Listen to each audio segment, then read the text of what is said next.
Buenas noches, gracias por acompañarnos. En nombre de Editorial Planeta les damos la bienvenida. Es siempre muy grato saber que estamos con ustedes aquí y es importante para los escritores saber que los lectores los siguen. Esta presentación de Mito 5, otro de los libros de Felipe Piña, será alrededor de 1 hora y cuarto más o menos, que estaremos aquí escuchando lo que ha ocurrido entre 1955 y 1966. Intentaremos que esta noche no nos perturben los celulares, hagan lo posible, rebusquen en las carteras, porque después, ¿saben lo que pasa? Siempre la cartera suena y para no delatarse que es uno, lo dejan sonar y sonar y sonar, ¿no? Pasa siempre eso. Felipe Piña nació en Mercedes, provincia de Buenos Aires, en 1959. Es profesor de Historia egresado del Instituto Nacional del Profesorado Joaquín B. González.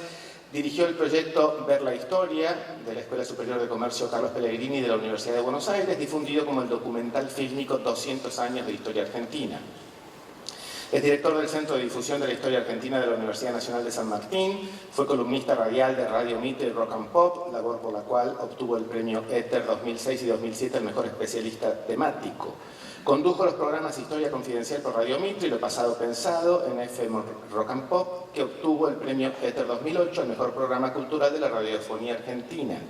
En televisión condujo Historia Confidencial, Vida y Vuelta, Lo Pasado Pensado y El Espejo Retrovisor por Canal 7.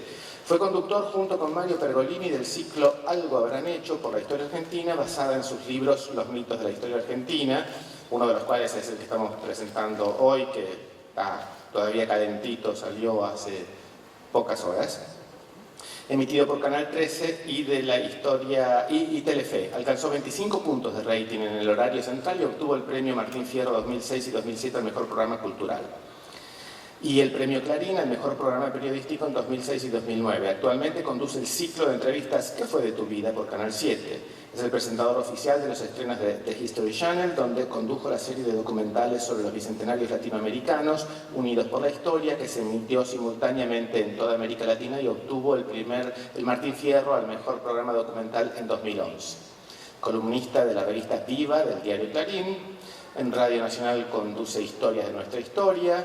Hay un sinnúmero de libros que no los voy a leer, que son la producción de Felipe, que ustedes conocen muy bien. Es director de la colección Biblioteca MC Bicentenario, que publica obras esenciales del pensamiento argentino de estos 200 años. Es consultor para América Latina de The History Channel, director de la revista Caras y Caretas y de www.elhistoriador.com.ar, el sitio web de historia más visitado de la Argentina. Y para entrar en clima y en atmósfera de lo que vamos a ver, del periodo en el que vamos a transcurrir el debate o la charla, el diálogo de hoy, vamos a entrar a través de algunas imágenes que nos tienen preparadas en un tráiler muy cortito, muy breve, que me parece que va a ser bueno para meternos en su atmósfera. Adelante.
Esas eran pues las imágenes que sintetizaban un poco ese tiempo, esos 11 años del 55 al 66, que vamos a conversar con Felipe Piña, y sin más les pido por favor que me ayuden a darle la bienvenida a Felipe Piña.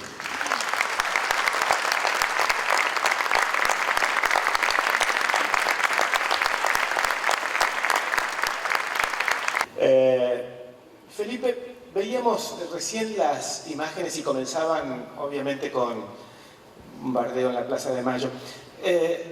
Irrumpe la Revolución Libertadora con la consigna de terminar con años de persecución, de autoritarismo. ¿Eran intenciones reales? Y en todo caso, ¿qué fue lo que pasó y si logró imponer algo que no sea autoritarismo y persecución? Bueno, buenas noches a todos, buenas tardes a todos, muchas gracias por venir.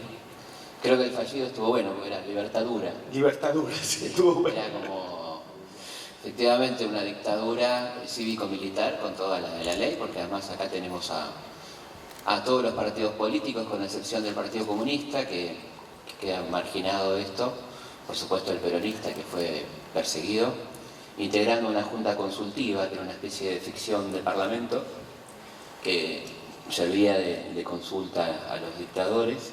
Y bueno, de ninguna manera no termina la persecución para nada, comienza una nueva persecución muy fuerte a los opositores, que va a estar dosificada, ¿no? La primera etapa con Lonardi, donde hay un intento de cierto plan conciliador, digamos, esta idea de un peronismo sin Perón. Brevísimo. Claro, breve, muy breve, 2 meses, apenas 2 meses, de 23 de septiembre hasta el 13 de noviembre del 55. Lonardi cree que el problema es Perón, no tanto el movimiento, siendo un hombre del catolicismo, piensa que lo bueno del peronismo es que puede contener al comunismo, ¿no? Que es un movimiento nacional, cristiano, entonces que no debe ser eliminado, sino que el problema se centra fundamentalmente en el conductor, ¿no? Esa idea del peronismo sin Perón, que obviamente no puede llevarse a la práctica y que es altamente contradictoria, porque si bien no se persigue en un primer momento a los sindicalistas y a los peronistas, se mantiene el diario La Prensa en manos de la CGT en ese periodo, comienza a aplicarse un plan económico como el plan Previch, que va a ser un plan absolutamente antipopular. O sea, las consultas que se hacen a nivel económico van en sentido contrario a esta idea de mantener las conquistas sociales del peronismo, o sea, una cosa o la otra, ¿no? Son claramente contradictorias, y esto se va a profundizar en la segunda etapa a partir de noviembre, cuando es desplazado Lonardi, echado directamente, ¿no?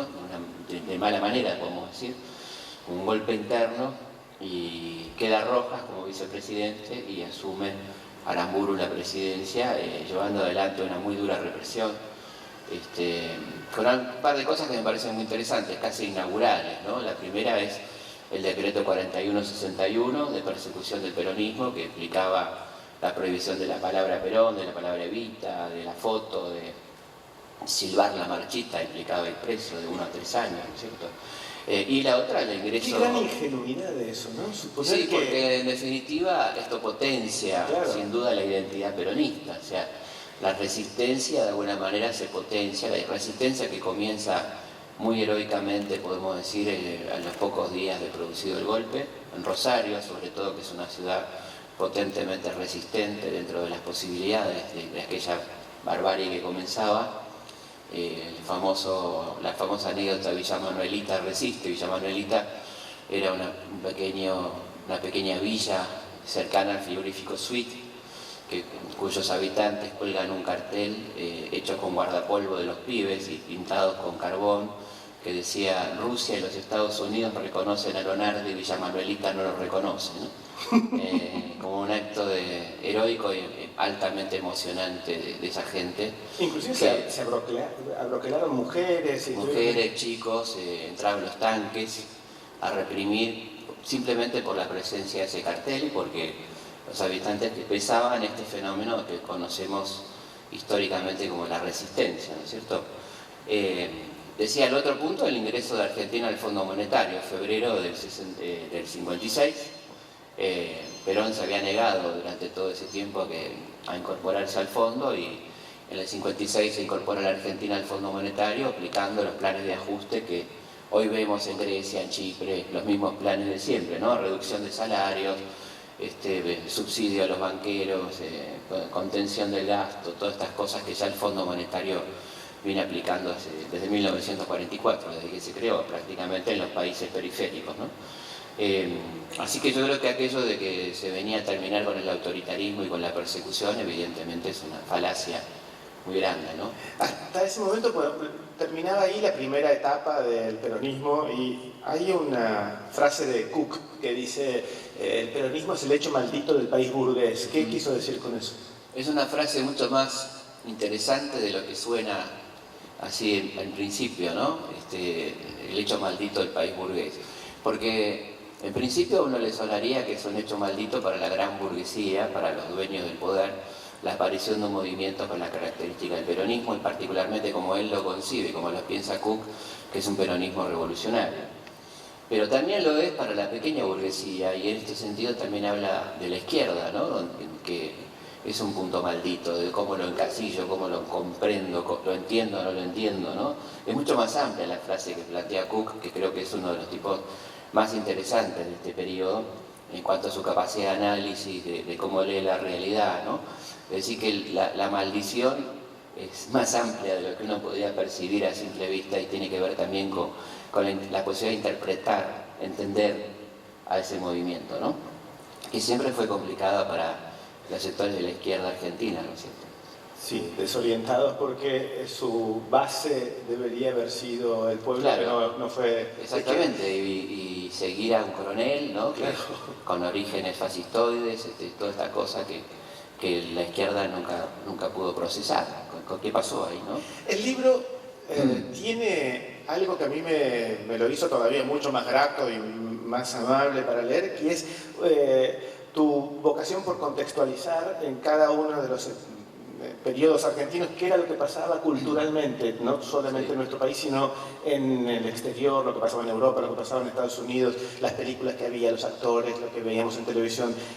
¿Por qué hiciste ese esfuerzo de meternos en esa atmósfera? Bueno, me parece imprescindible, ¿no?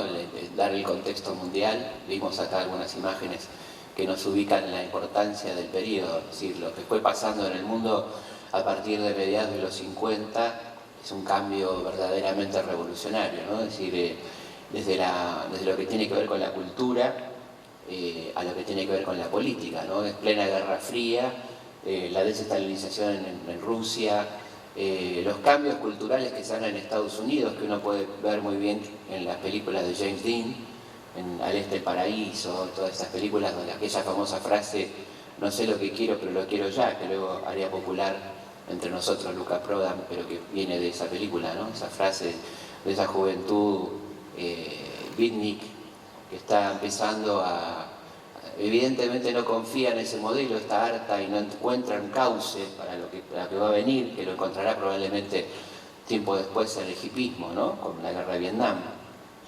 Es la época evidentemente implica el inicio de la década del 60, un año antes, con la Revolución Cubana, un hecho que va a modificar el mapa mundial y particularmente el mapa latinoamericano. Es decir, la irrupción de Cuba como modelo socialista va a cambiar completamente las concepciones en América Latina, ¿no? La paranoia de Estados Unidos, la configuración de modelos militares, dictaduras en la región, evidentemente la descolonización de África, ¿no?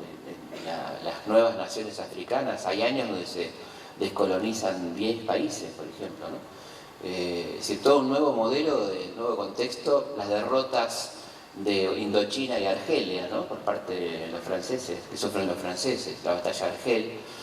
Y hablando de los franceses, el mayo francés que también es en los 60. Claro. Qué curiosa esa década, ¿no? Qué impresionante, qué bisagra, qué cambio en el mundo entero. Absolutamente, una década fundamental desde el punto de vista de lo que podríamos denominar las costumbres, la cuestión de género, la liberación femenina, ¿no? Que cobra mucha fuerza con la pastilla, es decir, la píldora anticonceptiva que le da el manejo de su cuerpo en cierta forma, ¿no? Todos estos cambios profundísimos que se dan entre los 50 y los 60 y que van a condicionar muy fuertemente lo que pasa acá, que es un país muy preocupado y muy interrelacionado con la cultura europea, la cultura norteamericana, y algunas cosas que tienen que ver incidentalmente, como hablábamos recién del caso Indochina y Argelia, y bueno, nosotros recibimos acá en la Argentina a los expertos en tortura de Argelia, que van a conformar en la Escuela Superior de Guerra una especie de capacitación, know-how, en tortura, desaparición de opositores, ¿no? Los famosos profesores franceses que van a funcionar en la Escuela Superior de Guerra, de la cual van a salir muchos de los oficiales que luego van a ser jefes de la dictadura. Ahí lo tenemos a Vilas, a Videla, a Viola, pasando por esa escuela. Muy impresionante porque ahí se concentra la inteligencia anticomunista, la represiva. Y fíjate vos que algunos profesores, los más destacados, Azurecé, por ejemplo, va a salir de Argentina para ir a dar clases a West Point, a los profesores de Vietnam, a los tipos que van a estar en Vietnam. Inclusive él va a Vietnam como experto antisubversivo. Esto se da en Argentina, donde los tipos en 1961-62 advierten que el enemigo, digamos así como en Indochina era el Viet Minh y en Argelia el FLN, en Argentina es el peronismo. Dice que potencialmente ese movimiento va a ser la cabeza de puente para la subversión, ¿no? Y es interesante porque el concepto de subversión lo insisten en aplicar ellos, ¿no? Y hablan de eso, que aparentemente el peronismo es un movimiento cristiano y anticomunista, pero que claramente se está convirtiendo en la dinámica de la resistencia en un peligroso movimiento subversivo. Esto lo dicen en 1961, 1962 estos profesores, ¿no? Mencionaste recién los 2 meses de Lonardi, sin pensar que tenía que ser un adivino en retrospectiva, ya que él hubiera, desde Sartre a la fecha sabemos que no existe, pero ¿hubiera sido posible lo que quería Lonardi, un peronismo sin Perón? No, porque hay una contradicción, ¿no? Como decíamos, ese peronismo que plantea él, o esa incorporación de sectores populares, se da en un marco de una aplicación de medidas económicas completamente antipopulares, digamos, ¿no? Si yo quiero mantener un modelo económico inclusivo, un modelo social inclusivo, no puedo aplicar las políticas que se plantean desde el Fondo Monetario, las políticas de Prebisch, por ejemplo, que eran volver al campo, redistribuir la renta en sentido negativo, es decir, se decía que había una distribución demasiado positiva para los trabajadores, que eso era negativo para el país, había que bajar los salarios, contener los precios, con lo cual eso desdecía cualquier intento de volver al modelo peronista, de mantener algo del modelo peronista clásico, ¿no? Evidentemente.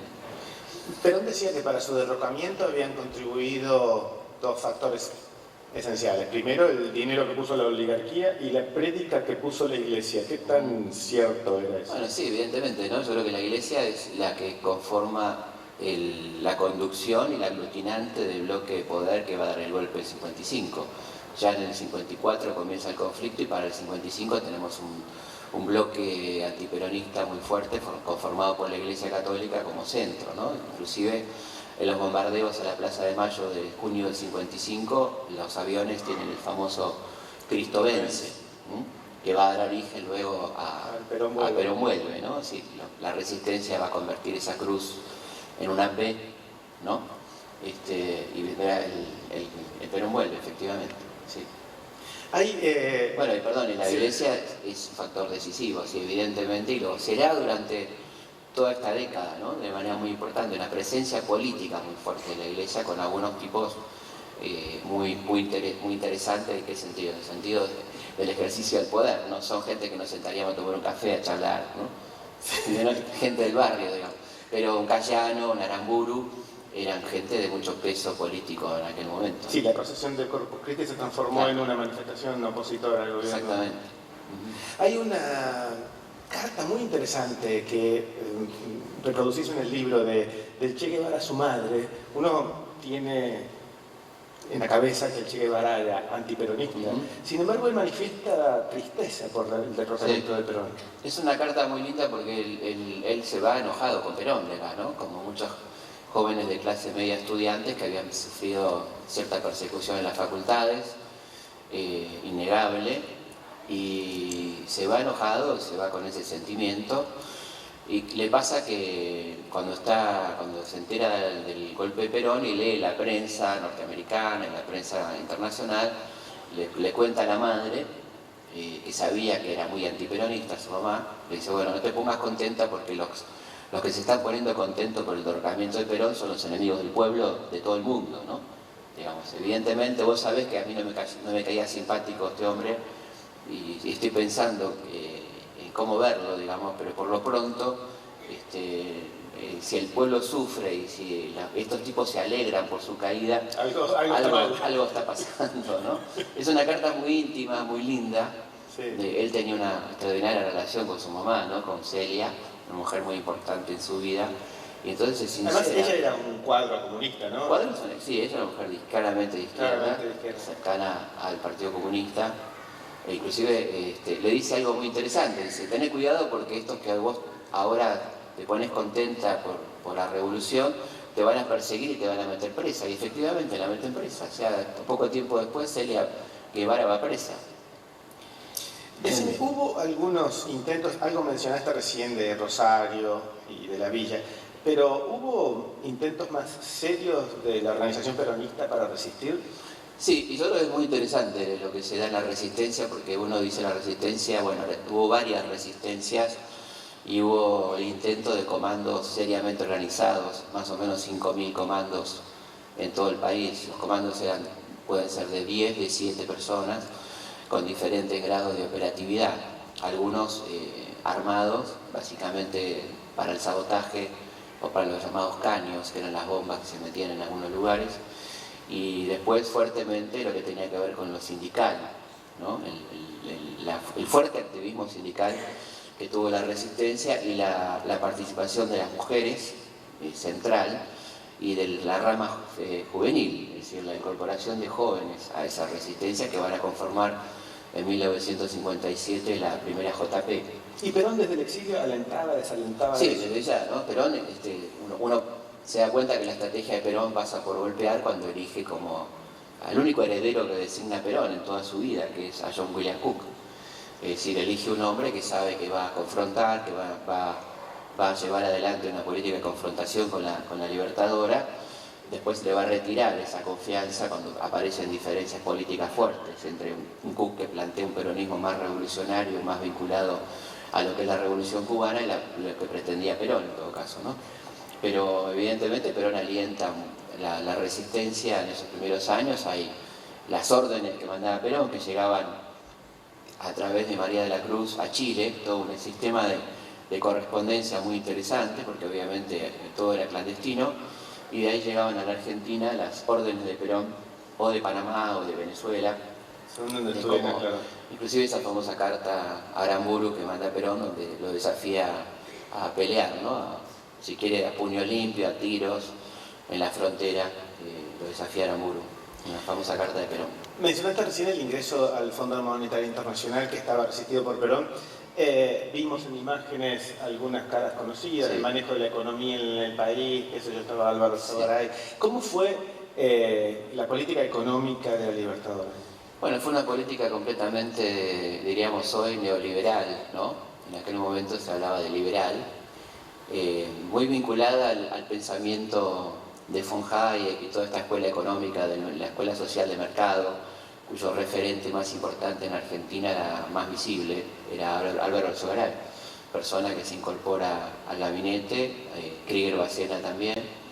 Y vamos a ver en este periodo esta idea de, evidentemente, retrotraer los relojes, ¿no? Volver a la Argentina agroexportadora, recortar todo tipo de beneficios para la gente, bajar el presupuesto educativo, el presupuesto sanitario, subsidios a los exportadores, es decir, vuelta atrás, el desarme del Estado benefactor, ¿no? Claramente, con cosas muy notables de revancha social también, ¿no? Ahí aparece un contraalmirante Rial que dice, le dice a un grupo de sindicalistas que estaban esperando para ser atendidos, le dice, recuerden que la Revolución Libertadora se hizo para que el hijo del barrendero muera barrendero, ¿no? Y eso es un poco una síntesis, me parece muy interesante, de qué implicó esta regresión, la revancha que se manifestó, por ejemplo, en la destrucción de la Fundación Eva Perón, ¿no? de sus muebles, sus juguetes, o sea, quemar en pilas juguetes para niños, sábanas, frazadas porque tenían el logo de la fundación, arrasar la ciudad infantil. No, y pulmotores. Los pulmotores, ¿no? Destruir pulmotores que después fueron tan necesarios en la epidemia de polio del 56, hubo que importarlos porque habían sido destruidos por estos tipos porque tenían el loguito con la cara de Evita. Bueno, y quizá el hecho de paralizar el hospital más importante para niños de América, que iba a ser el Mariano Duarte de Perón, porque decía Rojas que eso iba a quedar para la historia, ¿no? Que la gente iba a decir el hospital Eva Perón y entonces eso no convenía y se paralizan las obras de ese hospital que se convierte en el albergue Warnes, hoy Carrefour, ¿no? Es decir, era un lugar abandonado, iba a ser el hospital de niños más grande de América y queda paralizado para no honrar la memoria de Evita, ¿no? Esto era un poco la cuestión. Y finalmente el secuestro del cadáver de Evita, ¿no? Que es parte de esta revancha, donde evidentemente parecía concentrarse más el odio en ella que en él, ¿no? Ahí tuvo que ver, ¿no? Particularmente Aramburu. Te quería preguntar cómo eran las internas en la Libertadora. ¿Qué encarna o qué ala encarna Aramburu que termina sacándolo a Lonardi y qué era Lonardi? Bueno, Lonardi encaraba este ala nacionalista que pretendía esta especie de rescate y que se oponía al liberalismo extremo de un Rojas, por ejemplo, que era el tipo más reaccionario dentro de ese equipo, ¿no? Rojas era un tipo que tenía excelentes relaciones con los socialistas, entiéndase, cuando decimos socialistas, pues uno dice, estamos todos locos, ¿no? Estamos hablando de Américo Ghioldi, que era un extraño caso de socialista de derecha, ¿no?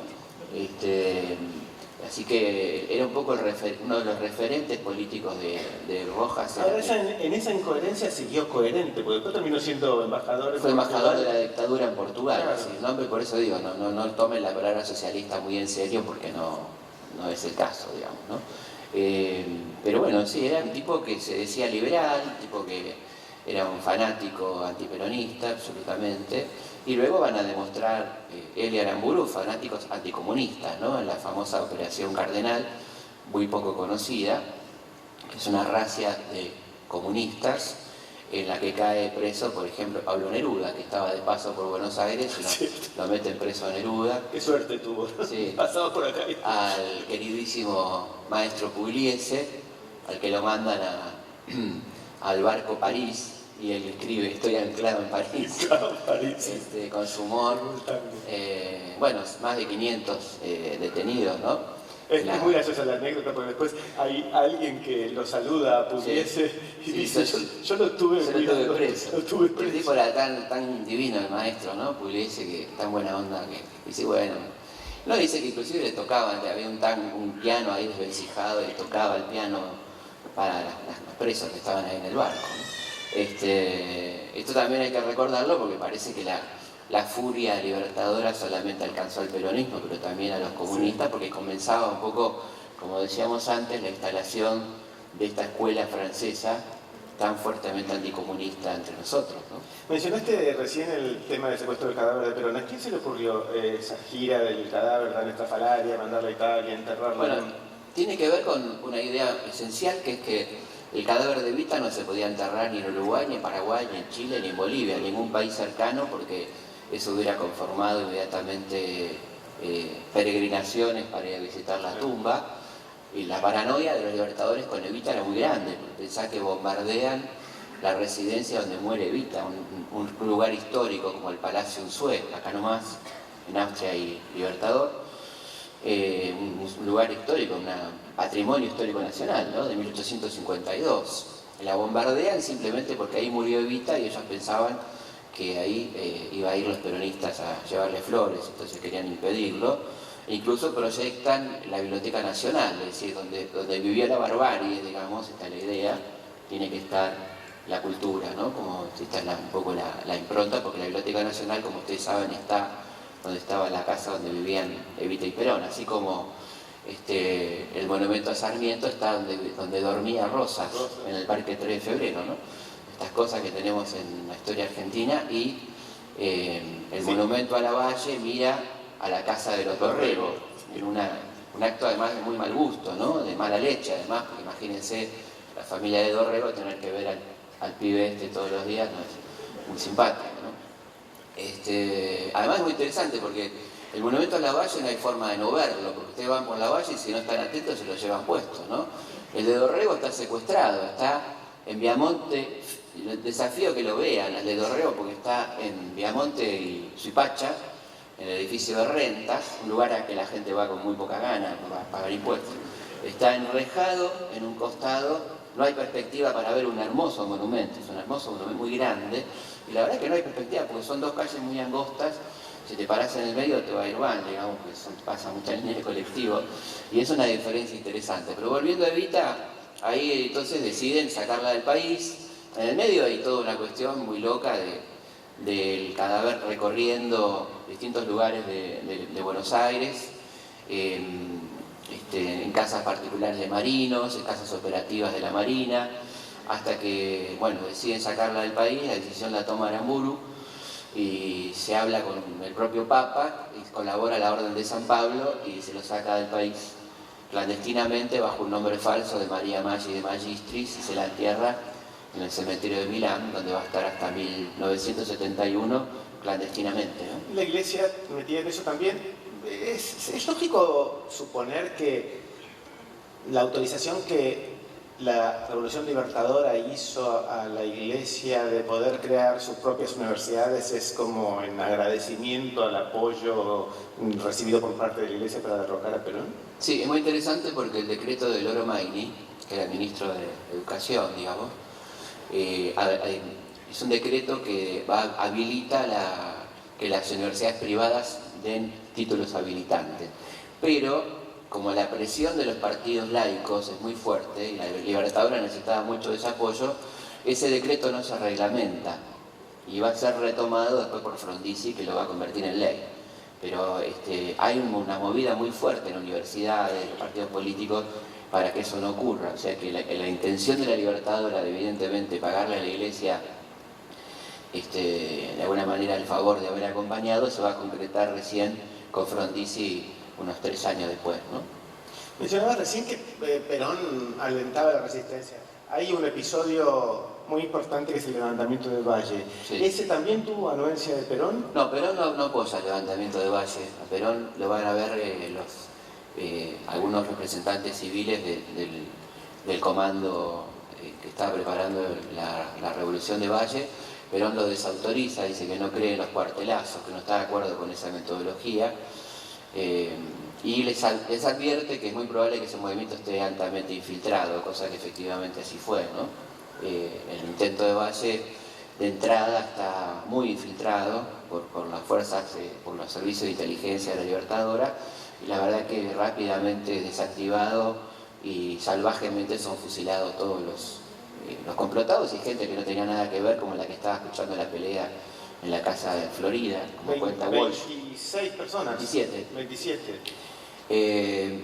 Y bueno, es muy conmovedora la carta. La carta de Valle es tremenda, ¿no? A la mujer y a la hija es increíble. Recordemos que los fusilamientos son en Lanús, en Campo de Mayo, en La Plata, todos sin juicio previo.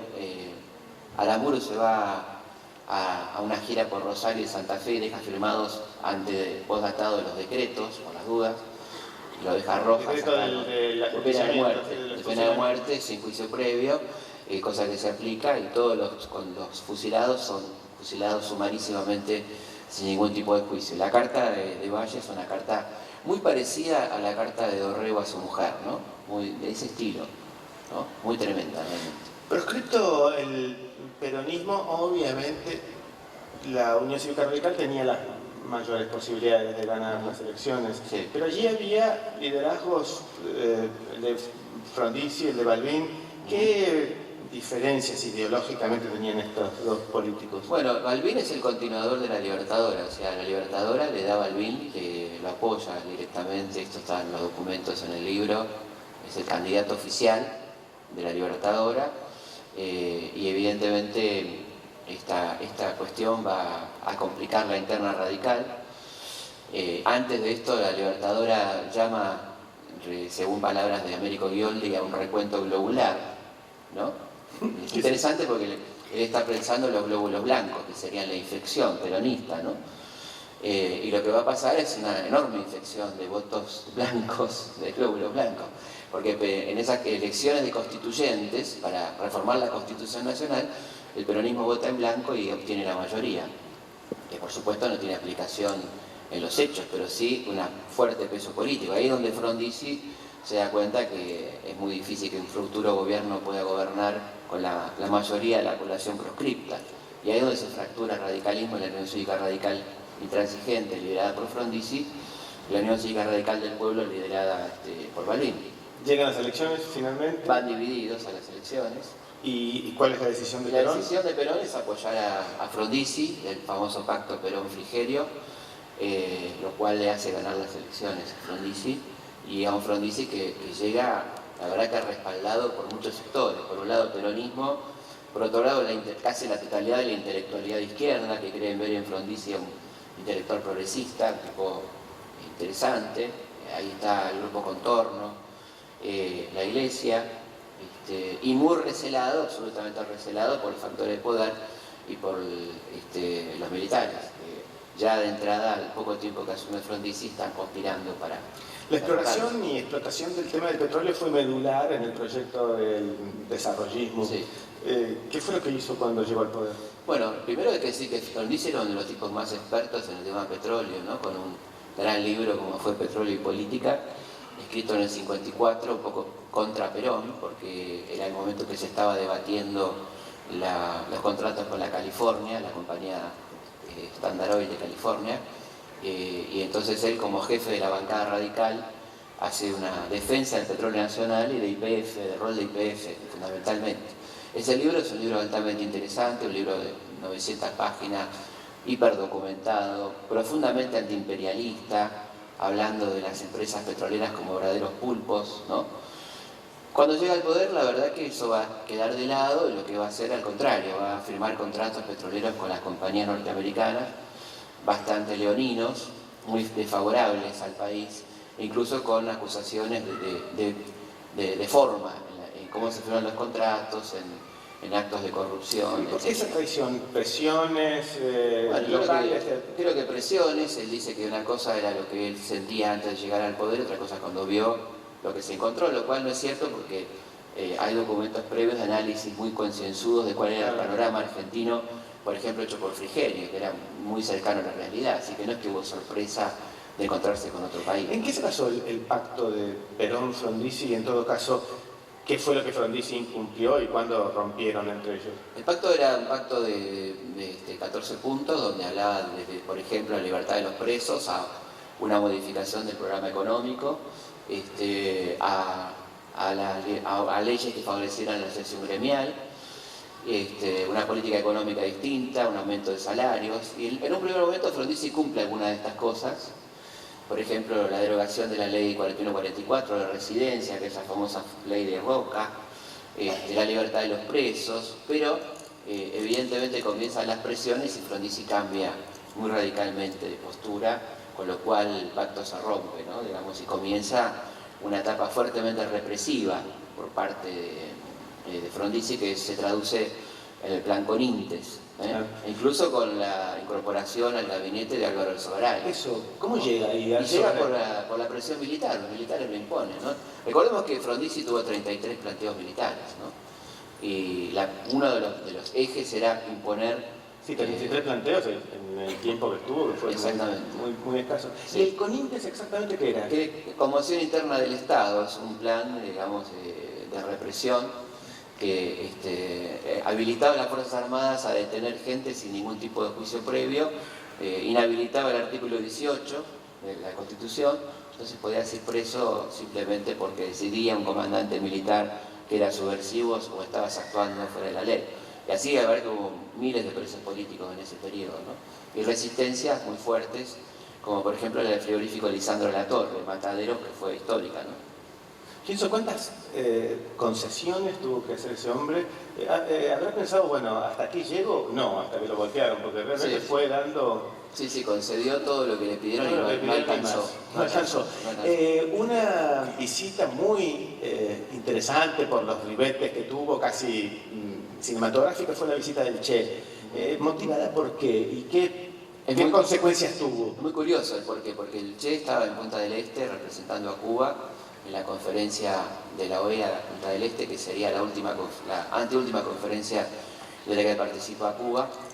Y entonces ahí el pedido que le llega a Frondizi es nada más y nada menos que el presidente Kennedy, que le pide sondear al Che para ver si se podía mediar, ¿no? Si la Argentina podía mediar entre Estados Unidos y Cuba. O sea que el pedido viene por parte de Kennedy, Frondizi recibe al Che, hay una reunión que dura más o menos unas 4 horas, donde hablan de este tema, de la actitud de Cuba frente a la idea de exportar la revolución o de crear otro frente guerrilleros en América. Frondizi insiste mucho con esto. El Che le dice que en la medida que la injusticia continúe, él no puede garantizar que no surjan estas cosas independientemente de que Cuba la impulse, porque la injusticia lleva a la rebelión. Hablan de marxismo, hay una especie, Frondizi le toma una especie de examen, sí. Y el Che le dice, bueno, que puede ser que él no sepa tanto marxismo como Frondizi. También expresa eso el Che, ¿no? Que reconoce que Frondizi era un especialista. Sí, aparte porque tenía un hermano que era el marxista más importante de América Latina, no sé si de América Latina, casi de América Latina, de Argentina seguro, que era Silvio Frondizi, un hombre que va a dar clases de marxismo a Cuba. Y le dice Che a Frondizi, bueno, puede ser que me falten algunos conocimientos, pero yo hice la revolución, ¿no? Digamos, mal no está. Y bueno, lo que pasa con esas reuniones es que los servicios de inteligencia argentinos lo van a usar como un elemento contra Frondizi. Luego se inventan unas cartas cubanas que nunca existieron, también para socavar la imagen del presidente, que ya venían pensando en derrocarlo, uno de los tantos intentos de golpe, ¿no? Viene el enfrentamiento de lo que se llamó, digamos, la división entre azules y colorados. ¿Qué fue eso? Bueno, eso viene después del derrocamiento de Frondizi, que se produce porque gana el peronismo en la provincia de Buenos Aires. Ah, claro, sí. Ahí es derrocado Frondizi, directamente le avisan un viernes y el domingo gana el peronismo en la provincia, porque lo echamos. Frondizi creía que ganaba y le convenció a los militares que iba a ganar. Sí, Frondizi tenía la idea de que iba a ganar y que iba a terminar con esa sombra del peronismo. Por supuesto se equivoca de medio a medio, el peronismo gana en Buenos Aires y como en ese sentido los militares cumplieron su palabra y lo derrocaron, ¿no? Y ahí hay una cosa muy interesante, que es el presidente del Senado en ejercicio, porque el vicepresidente Frondizi había renunciado, era Gómez. Guido asume la presidencia casi clandestinamente para evitar que asuma Poggi, que era el golpista, el general Poggi. Es muy gracioso lo que contás en el libro, que bueno, el vicepresidente se esconde, asume clandestinamente. Cuando llega Guido a la Casa Rosada, está el general Poggi sentado en el sillón de Rivadavia, ¿no? Y le tiene que decir Guido, por favor, déjeme sentar, ¿no? Una cosa de los hermanos Marx, burdo completamente. Y ya lo que hacen ahí es ponerle las condiciones de cómo va a gobernar ese hombre totalmente controlado por los militares. ¿Qué persona era Guido en el sentido? ¿Asumió como una entrega, como una actitud de generosidad porque era lo mejor o le gustó? No tenía más remedio, me parece a mí, ¿no? Era como no había mucha alternativa. Así que eso fue lo que pasó de alguna manera. Un gobierno realmente lamentable para la Argentina, con ministros de Economía como José Alfredo Martínez de Oz, como Crier Bacena, como Hueve, y gente tremenda que luego vamos a repetir en nuestra historia en otras circunstancias. Sí, porque regresan después. Exactamente. Y un hecho, ¿no? Impresionante, que es el secuestro de Felipe Vallese, que es un poco el antecedente de la desaparición de personas, un obrero metalúrgico secuestrado, torturado y desaparecido, ¿no? 1962, durante la presidencia de Guido. En el medio, bueno, azules y colorados. División del ejército entre dos sectores aparentemente antagónicos, uno el azul, con mucha presencia civil, con un comando civil compuesto por Mariano Grondona y Míguez, que plantean de alguna manera la idea de que se pueda dar algún tipo de participación del peronismo en la vida política, pero no dicen cuál, ni cómo tampoco. Y del otro lado los colorados, que son absolutamente prodictatoriales y que no quieren saber nada con ninguna participación del peronismo en la vida política. En realidad los dos se enfrentan por quién va a tomar la comandancia del ejército, quién va a tener el poder en un gobierno que no tiene poder. O sea, quien maneje el poder militar manejaría el poder. El enfrentamiento va a llegar a instancias muy bravas, con bombardeos, destrucción de material, aviones, perdemos ahí millones de dólares, vidas humanas, soldados, casi todos, y en definitiva los derrotados, que son los colorados, son los que terminan venciendo porque imponen su idea de dictadura a la larga, ¿no? Porque van a ser los que van a terminar llevando a Onganía al poder, de alguna manera, ¿no? Ganaron perdiendo. Sí.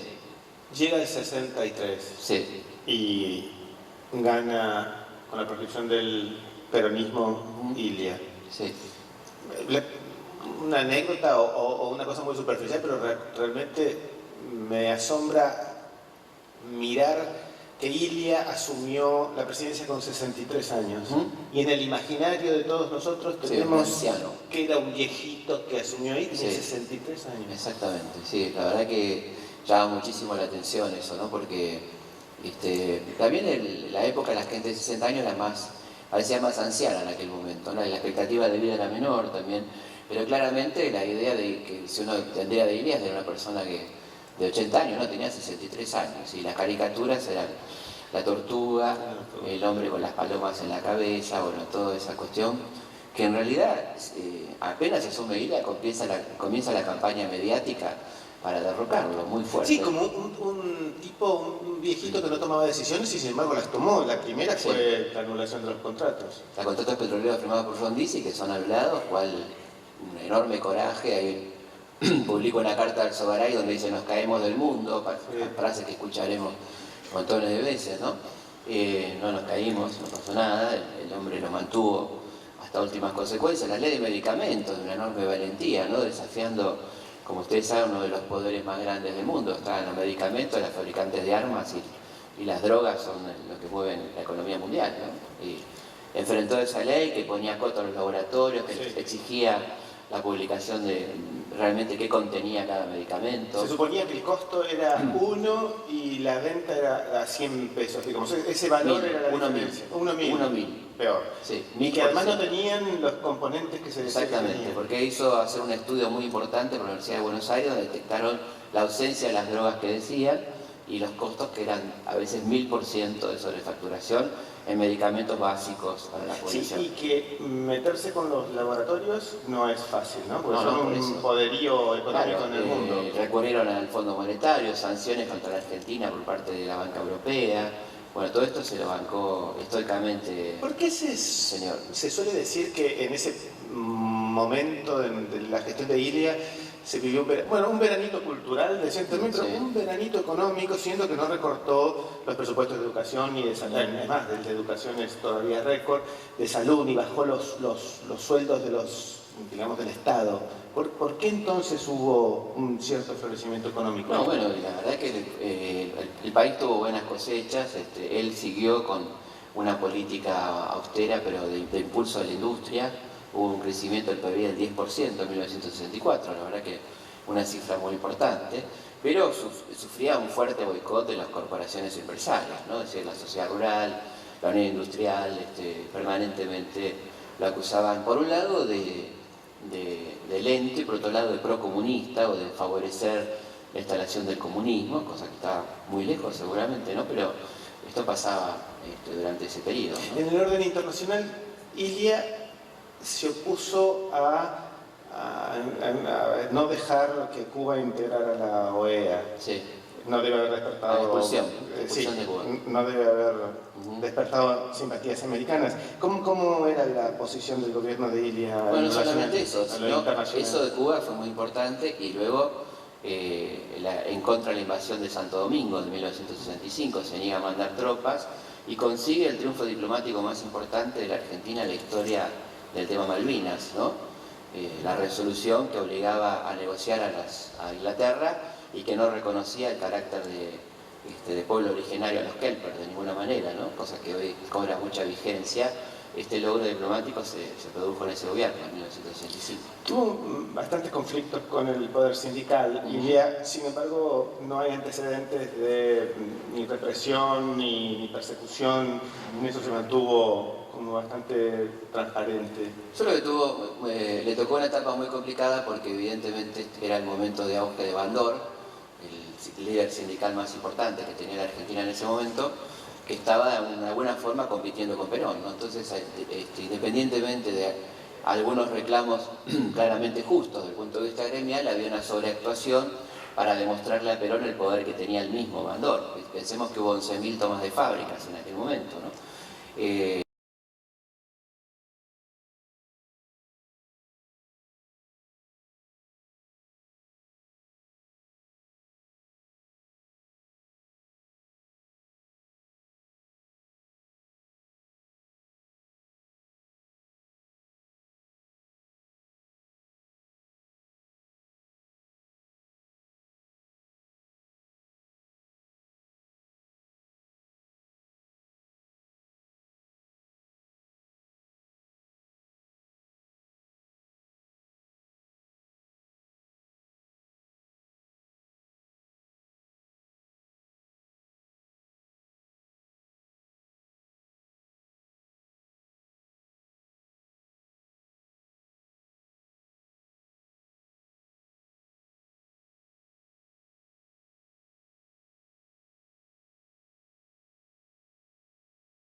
Evidentemente sí presionó muchísimo al gobierno de Ilia y participó activamente del golpe y recibió, así como silbó al presidente Ilia, recibió con un gran beneplácito a dictador Onganía cuando vino a esta casa en una carroza que no se usaba, que estaba en el Museo de Luján, ¿no? Que quería dar la imagen casi imperial de aquel personaje tan nefasto que era Onganía, que fue aquí muy aplaudido por la gente que lo recibió, ¿no? En tanto silbaron a Alfonsín. Silbaron a Ilia en este caso. Y a Ilia también, sí, después también. Bueno, para silbar son buenos, sí. Sí. ¿Cómo fue el proceso de Ilia hasta llegar a las elecciones del 65? Porque en el 65 el peronismo, digamos, no gana con el nombre de Unión Popular, pero le va bastante bien. ¿Qué lectura se puede dar de esa elección? Bueno, efectivamente, lamentablemente se mantiene la proscripción, creo que fue un error del radicalismo en el poder en ese momento, pero se permite la participación de partidos neoperonistas con nombres como Unión Popular, donde para 1965 ya hay un bloque de 50 diputados peronistas, lo cual es una presencia parlamentaria importantísima, ¿no? Y eso da lugar a enfrentamientos internos por el poder que en el 65 se manifiestan en una situación insólita, como es que Bandor presente candidatos propios en la provincia de Mendoza, ¿no? Es decir, candidato de Bandor, el candidato de Perón, o sea, realmente increíble. Al punto que tiene que venir Isabel, ahí la conocemos, en el 75 viene Isabel, efectivamente. Y el gobierno no la trata mal. No, el gobierno la trata mal porque entiende que eso puede facilitar cierta división del peronismo que creía que le convenía, ¿no? ¿A qué vino y qué resultó de eso? Él vino a señalar a los candidatos propios y a apoyar la campaña de los candidatos propios de Perón frente al desafío de Bandor. Y una cosa muy desgraciada que ocurre en ese viaje de Isabel es la aparición pública de José López Rega, integrante de una logia a la que pertenecía Isabel, que era Anael, y este hombre se incorpora al séquito y la verdad que nunca más se fue, ¿no? Daniel, ¿no? Sí, el hermano Daniel. Sí. Para desgracia de todos nosotros, ¿no? ¿Cuándo comenzó a gestarse el golpe contra Ilia? El golpe contra Ilia empezó a gestarse, yo creo que el mismo momento que asume, al poco tiempo que asume, pero con mucha fuerza en 1964, después de un famoso discurso de Onganía en West Point, la Academia Militar de West Point, donde él habla de la doctrina de seguridad nacional y dice que el ejército va a respetar a los gobiernos democráticos en la medida que considere que su acción no altera los valores occidentales y cristianos, ¿no? Es decir, que estaba bien habilitando la posibilidad de una intervención militar que va a ser muy fuertemente acompañada por los factores de poder. Es un golpe muy financiado por los factores de poder, ¿no? Con solicitadas, con campañas mediáticas. Los medios de comunicación estuvieron muy implicados en eso. Efectivamente. Y la sociedad entera vivió, curiosamente, a la distancia, ¿no? Uno observa cómo mayormente la gente tiene un recuerdo, digamos, valorable Y sin embargo, en ese momento no hubo nadie que acompañó. No. Y algo que me impresionó mucho también, leyendo en tu libro, son los arrepentimientos de aquellos a quienes en la noche del golpe Ilia les dice sus hijos se lo reprocharán. Y tanto Berlinguer, que manda una carta, como el propio Alzogaray, que lo va a visitar a su lugar, a la clínica donde está agonizando. Grondona escribe un arrepentimiento. Es increíble eso, ¿no? Como yo creo que el único sincero de esos arrepentimientos fue el de Berlinguer, realmente. ¿Sí? Me parece que fue un arrepentimiento sincero de un hombre que integra el Semida, un tipo que realmente hizo ganas, no es el caso de Mariano Grondona, no sé qué tan arrepentido está de lo que pasó ahí, pero digamos, sí puedo dar fe de Berlinguer, que es un tipo de prácticas democráticas, que fue el que entra con el escuadrón de lanzagases a echarlo a Ilia en esa fatídica noche del 28 de junio, una cosa realmente increíble, ciertamente, y él le manda una carta a Ilia pidiéndole perdón, efectivamente, muy sinceramente. Después se arma el CEMIDA, el Centro de Militares Democráticos, que tiene una impronta interesante. Es muy cómodo porque Berlinguer le dice, usted me dijo que sus hijos se lo reprocharán, y era lo que le estaba pasando. Exactamente. Hijos y nietos se lo reprochaban. En el contexto de Malvinas fue esa carta, poco antes de que muera, un año antes de que muera el doctor Ilia, efectivamente. Hablando de Malvinas, en el gobierno de Ilia fue probablemente el mayor éxito diplomático, ¿no? Sí. Llega Onganía, ¿quién era? Onganía era un militar de caballería, un tipo con poca formación política, un católico fanático, digamos, con mentalidades muy atrasadas, la mentalidad medieval, podemos decir, de lo que era la moral, lo que era la política, con la idea de armar una dictadura al modelo Franco. Su personaje más admirado era Franco y él soñaba con quedarse 40 años en el poder. No duró apenas unos añitos, 4 añitos. Estoy pensando el 10% nomás. Cada vez que decimos un católico muy convencido tenemos que alertarnos, ¿no? Bueno, debe haber gente católica convencida que no tenga estas capacidades, pero estos católicos convencidos, hay que ver de qué están convencidos. Este es el tema, por ahí.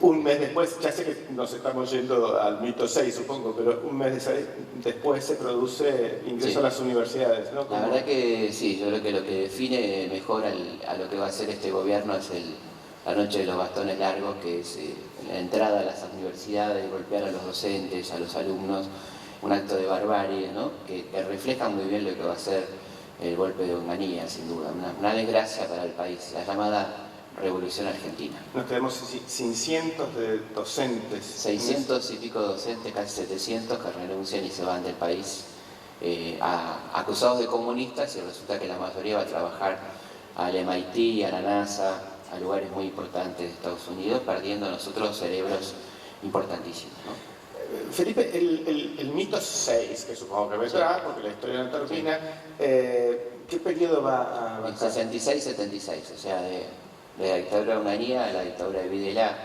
un periodo muy fuerte, muy duro de la historia argentina. Así que contanos algo fuera de los libros, de lo que estás haciendo.